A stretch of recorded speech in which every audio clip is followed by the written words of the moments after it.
Hi guys, current affairs వీడియోస్కి స్వాగతం. ఈ వీడియోలో మనం కొన్ని వార్తల్లోని ప్రముఖ వ్యక్తుల గురించి తెలుసుకుందాం. వార్తల్లోని ప్రముఖ వ్యక్తులు, అది జూలై సెప్టెంబర్ మధ్యలో జరిగిన వార్తల్లోని వ్యక్తుల గురించి తెలుసుకుందాం.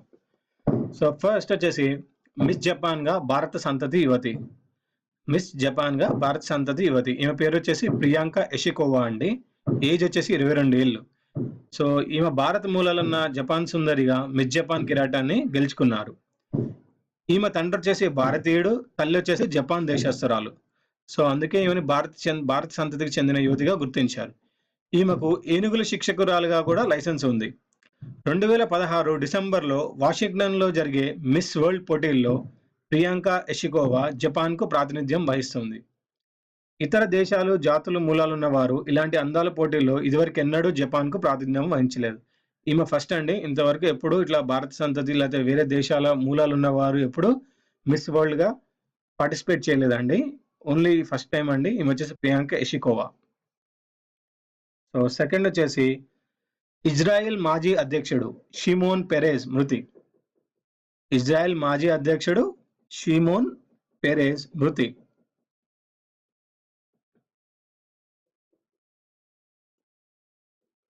సో ఈయన ఎవరండి? నోబెల్ శాంతి బహుమతి గ్రహీత, ఇజ్రాయెల్ మాజీ అధ్యక్షుడు అండి.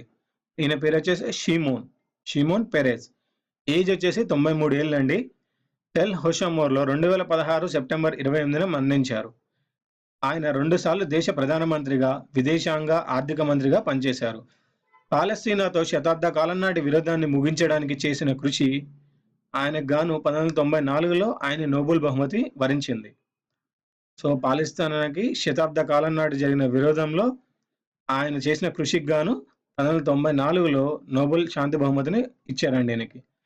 షీమాన్కు భారత్ అంటే అభిమానం. భూమిపై అతి గొప్ప ప్రజాస్వామ్య దేశంగా భారత్ను అభివర్ణించారు. మహాత్మా గాంధీని ప్రవక్తగా, జవహర్లాల్ నెహ్రూను రాజుగాను ఆయన అభివర్ణించేవారు. ఈయన వచ్చేసి మహాత్మా గాంధీని ప్రవక్తగా, జవహర్లాల్ నెహ్రూ గారిని రాజుగా అభివర్ణించేవారండి. ఈయనకి భారత్ అంటే బాగా అభిమానం.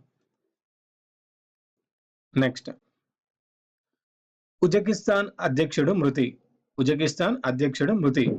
సో ఉజ్బెకిస్తాన్ అధ్యక్షుడు, ఈయన పేరేంటంటే ఇస్లాం కరిమోవ్.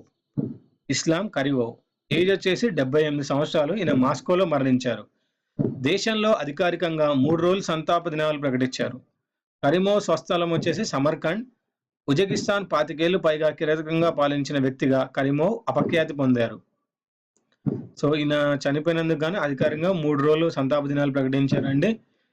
ఈయన వచ్చేసి కిరాతకంగా పరిపాలించిన వ్యక్తిగా గుర్తించబడ్డాడండి, అపఖ్యాతి కూడా. నెక్స్ట్, ప్రధాని భద్రతా పర్యవేక్షకులుగా రాధాకృష్ణ.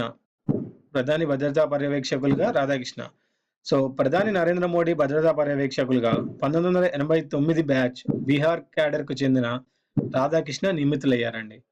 రాధాకృష్ణ గారు ప్రస్తుతం నేషనల్ క్రైమ్ రికార్డ్స్ బ్యూరోలో డైరెక్టర్ జనరల్గా విధులు నిర్వహిస్తున్నారు. ప్రధాని భద్రతా పర్యవేక్షకుడుగా ఉన్న మలయ్ కుమార్ పదవీ విరమణ చేయనున్న నేపథ్యంలో ఈ నియామకం జరిగింది.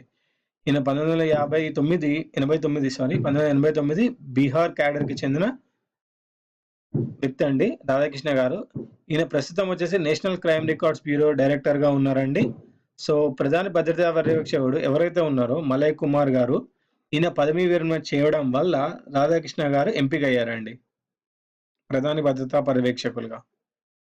ఇవ్వండి ఈ వీడియోలోని కరెంట్ అఫైర్స్. ఈ వీడియో మీకు నచ్చినట్టయితే లైక్ చేయండి, సబ్స్క్రైబ్ చేయండి, మీ ఫేస్బుక్ పేజ్ పైన షేర్ చేయండి.